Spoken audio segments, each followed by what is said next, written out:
Some subjects I give to you in preaching because I think you ought to know these things. Others I give to you because it's something I'm struggling with, and I think maybe if I am, probably you're not alone. I'm not alone. And there may be 2 or 3 of you that are struggling with this or have at some point in your life.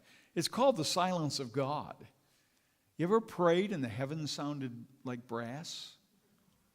Your prayers went up and it felt like they bounced back down and they went nowhere. And you prayed and you prayed and you prayed and nothing happened. And sometimes it got worse.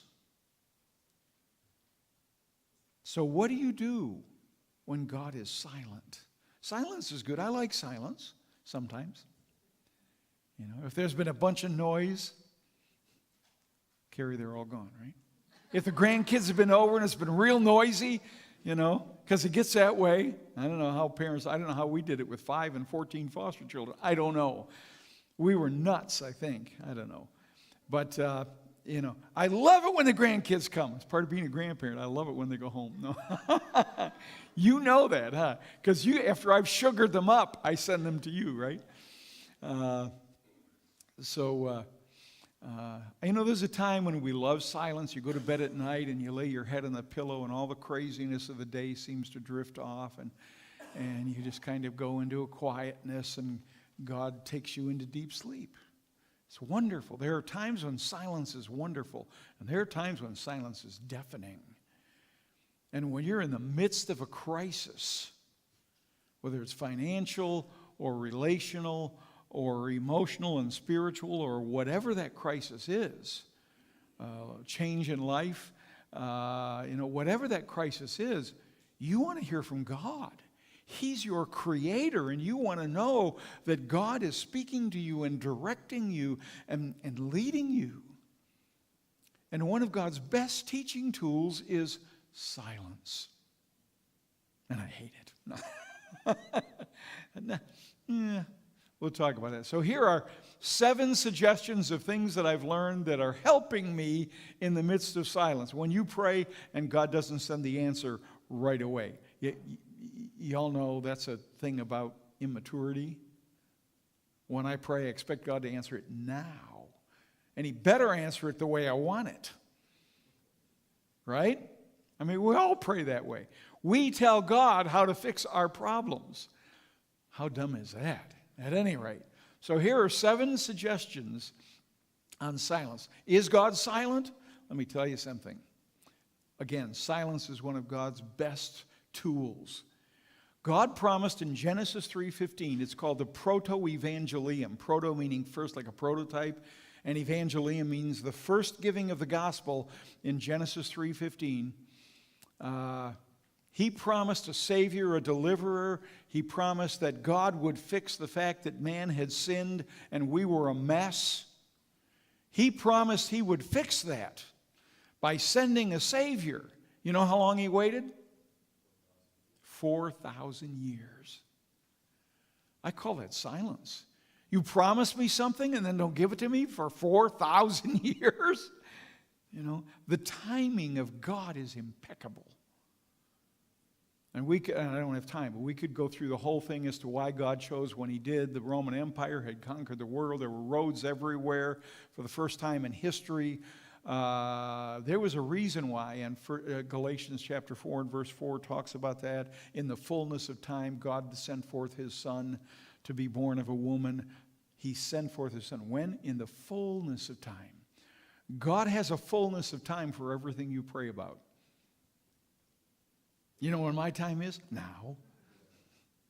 Come on. Am I the only one who feels that way? Okay. So 4,000 years He waits. He promised a Messiah, didn't deliver for 4,000 years. You take the Bible and you end at Malachi, which is the last book of the Bible, and then you wait to see when's the next time God spoke to mankind. And that's the Gospels. You know how long that is? 400 years. You getting a picture here? 4? 4 is an important number to God. In biblical numerology, 4 is the number of God. You say, well, why would you say that? 4 is the number of His deliverance. 4 is the number of God taking charge of our lives. On the 4th day, God created the universe, the sun, the moon, the stars. On the 4th day. 4 is important. When we get to the name of God in Hebrew, how many letters are there? In the Hebrew. I've had it up, I don't have it today, but it's Yud-He, Vav-He are the 4 letters of the Hebrew language, and we transliterate it Jehovah. But the Hebrew language doesn't have any vowels at all. Can you imagine a language without vowels? There are no vowels in the Hebrew language. So what you get for Jehovah in the Hebrew language is 4 letters, Yud, He, Vav, He. It would look like JHVH, transliterated into English. The name of God is 4 letters. That's why they call it the Tetragrammaton. That's the powerful name of God, the base name of God. And you know what his name means, those 4 letters? I'm your Savior. I'm your deliverer. I'm the one who will show up when you're in a crisis, and I will fix it. And he says, I've been that way since eternity past. I am that way now in the present, and I will be that way forever and ever. I will be there to save you, to deliver you. That's what the name Jehovah in the Hebrew it's pronounced, Jehovah. So the number 4. So there's 400 years where God didn't speak. And during that time, it was interesting.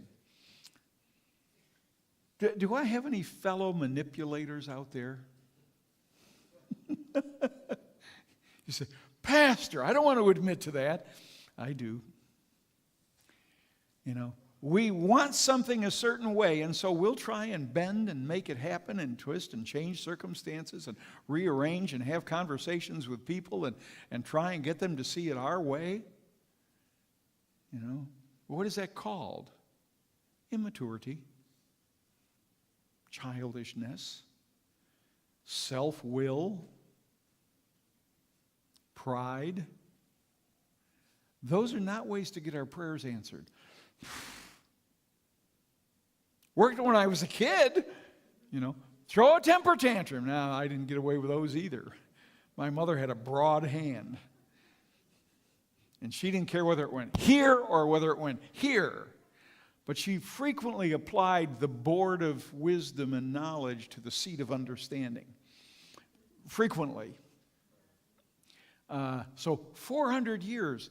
And that's what happened during that 400-year period when the Jews wanted Judea to be run by them, and there were the Seleucians who had, not solution, but Seleucians, the Seleucids, and the empire and the dynasty had taken over Judea. And so there was a bunch of rebels started by the man of Judas Maccabeus. It's called the Maccabean period, that 400, if you look it up in history, it's called the Maccabean period. And one guy who was a rebel decided he would put together an army and they would take Judea back. Well, they did win a victory over Seleucid, but it didn't last long, and it wasn't what God wanted. What God wanted was the Messiah to come and to rule and to reign. So we're always, it's the human heart to bend and twist and manipulate and maneuver and try and get what we want. When in reality, God says, you just need to sit down, be still, in my silence, focus on me, and look at what I'm telling you. And if you'll do that, you'll love your future. You'll love it. But stop. Psalm 42:10, I think, says, and you all know this one, be still. Be still and know that I am God. I know what's best for you. I created you. I designed you in eternity past. I created your DNA. I know what your needs are, and I know exactly what to give you and how to solve your problems. I'm God. Trust in me, rest in me. Whew, that's hard. Even for preachers. Even for preachers. Okay, so that's the intertestamental period. And I put there at the bottom, when God is silent, don't twist his arm. Just come on, God, make it happen. And I think all of us have done that at times. I gave you 2 scriptures here. This is the heart of David. And by the way, David he's called the sweet singer of Israel. He was the best known king of Israel. I happened to be in Israel on the 3,000th celebration of his birthday. I was there for the Feast of Harvest. David is loved in Israel. Absolutely loved.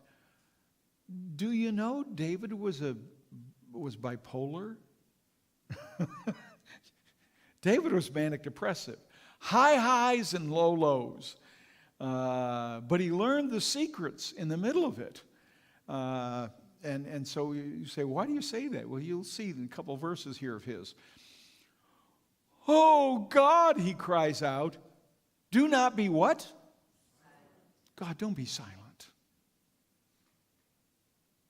Now, when you're hurting, when you're in the midst of a crisis and you want God to do some things, you cry and say, God, don't be silent. What are you doing, God? Do not be silent. Do not be deaf. Sometimes it feels like when you're praying like God has just turned a deaf ear. I'm not listening. It's not true. He is listening, but it feels that way because you don't get an immediate answer. You know, when your kids were little, at least when my kids were little, when they were really little, they'd ask for something and you'd give it to them, or you'd wait 2 seconds and give it to them because you're building something within them. And as they get older, you delay their gratification. That's what it's called, is delayed gratification. So you grow them up by making them wait longer for the things you give them. That's just part of growth psychology for kids. Well, God says to us, I know what you want, but I'm not going to give it to you right away. I want you to grow up.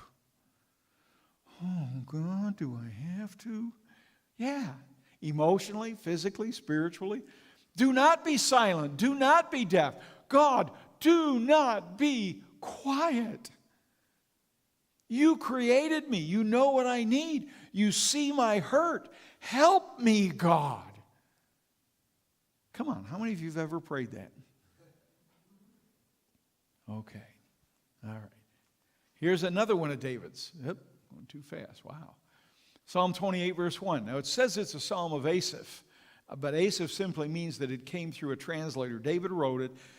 He had somebody else write it down, and most of Asaph's writings were translated from David or given by David, and then they were specifically used as choruses to be used in the temple to be sung. So David writes this, Asaph pens it.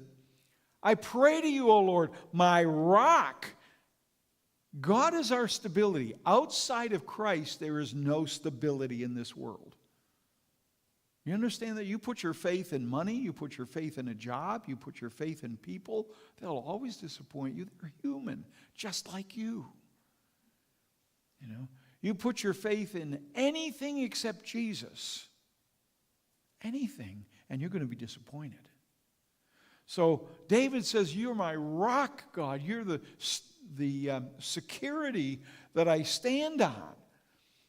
Don't turn a deaf ear to me, David writes. For this is one of the ways you know David was bipolar. He's got these super high highs. And as Peter is my patron saint in the New Testament, David's my patron saint in the Old Testament. You know, I feel a lot that David feels and learn a lot. I'm very expressive in case you haven't learned. You know, David cries out. He says, if you're silent, God, I might as well just give up and die. Ugh. Life's a crisis. You know, God, if you're silent, I might just as well give up and die. David, grow up. Gordon, grow up. Congregation, we need to grow up. Okay. Here are 7 suggestions of things that you can do. I think we may, Josh, go to 2 weeks on this. We'll see. I want to make sure we get all of it in. Number 1, don't ignore the silence. Don't pretend like God's not speaking. Because he is speaking. Even his silence speaks. Part of what he's teaching us is who's in charge. When you do everything you can conceivably do to make a thing happen and nothing works, you're left with only one conclusion: God's in charge. I mean, I'm a take charge guy. I didn't sit on multiple boards across the United States to sit there like this. I'm a take charge guy. I understand. My mind never stops. My mind is going, okay, let me see, I can do this procedural step and that step and that step and that step, and I put these things together and this will be what I get. Most of the time God will use that because he put that within me. But when I start using it myself to produce something that isn't God's timing yet, I come to the end and there's nothing there. And I think, God, I did everything and he says, I know, because you were trying to do it. I want to make it happen. Let God rule in your life. That's what the silence is about. When you come to that end and nothing has happened, I watched you guys for years pray over your finances and pray over that property and pray over, was it Seneca Foods, whatever corporation, what's that? Westfield made. Come up with a fair and a right and an equitable solution. I prayed with you for years over that. Years. And the more we prayed, the less anything happened. And all of a sudden, there's the check in the mail. God's timing is perfect. His timing is perfect. What he wants is for us to, what he wants is for us to settle down, be still, know he's God, understand he'll get this thing done.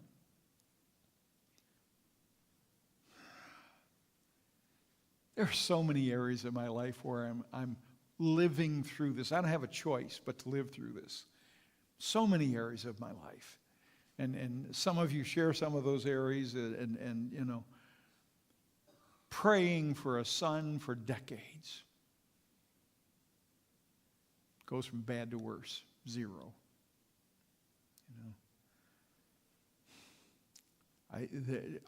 Come to the point, I just got to give it to God. There's nothing left. There's nothing left but to give it to God. And say, God, I've tried everything I know, done everything I could have done, and nothing happens except it gets worse. Some of you prayed and prayed and prayed, and God took your son home. I'm sorry.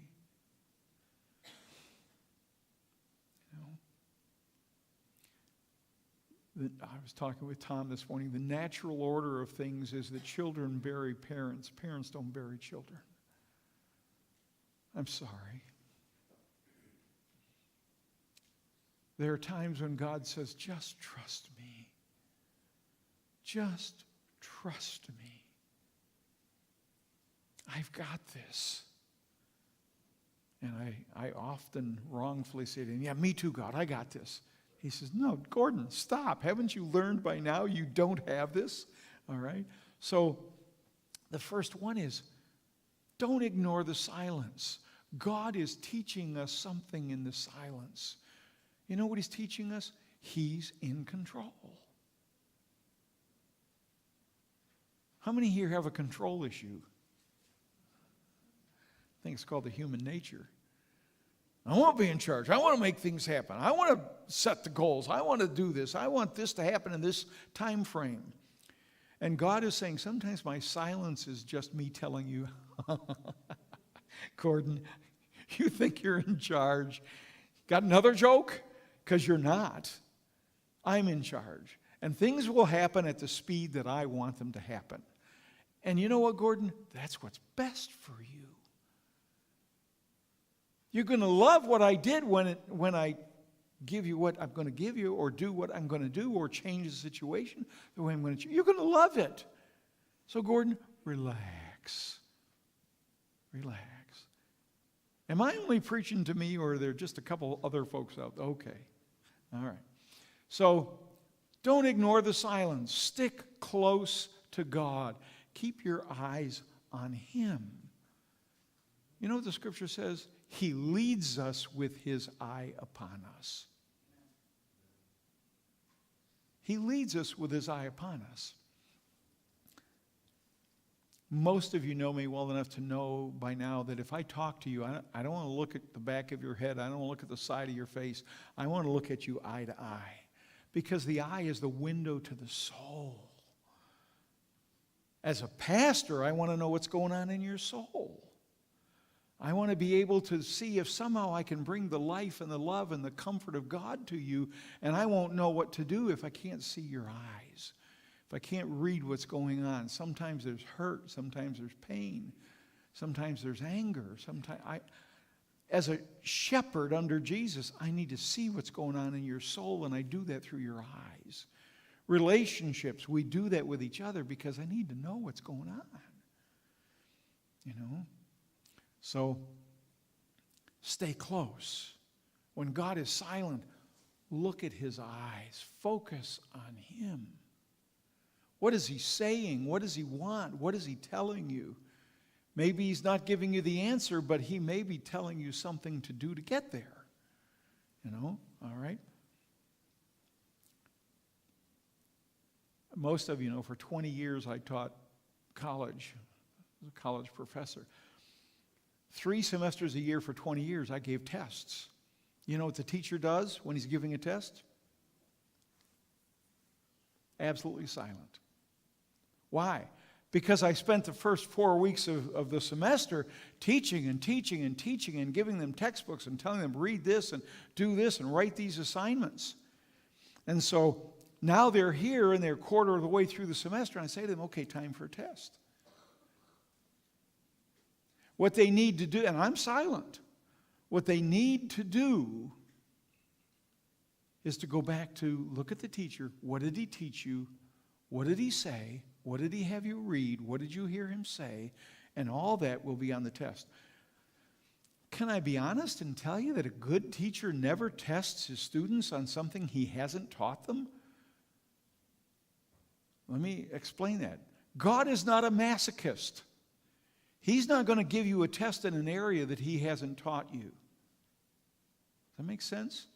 If you're in a silent time with God, he's given you some principles. He's told you to read the Word. He's given you several things to do, and he wants to see. Tests are quality control times.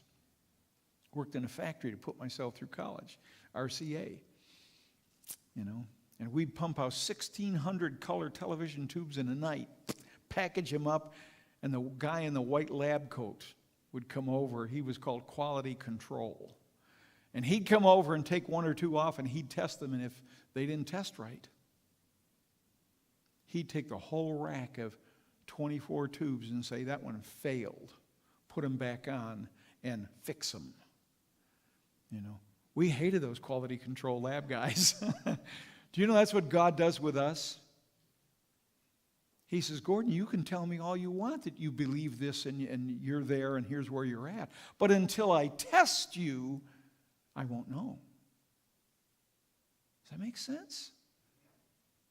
Until I put you through the test and I sit back and I do nothing and I watch to see your instantaneous reaction.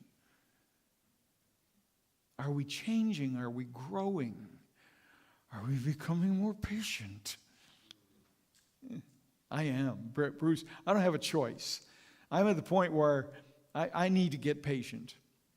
You know, I'm not patient with myself. I haven't tended to be patient with other people. And God is teaching me, Gordon, quiet down.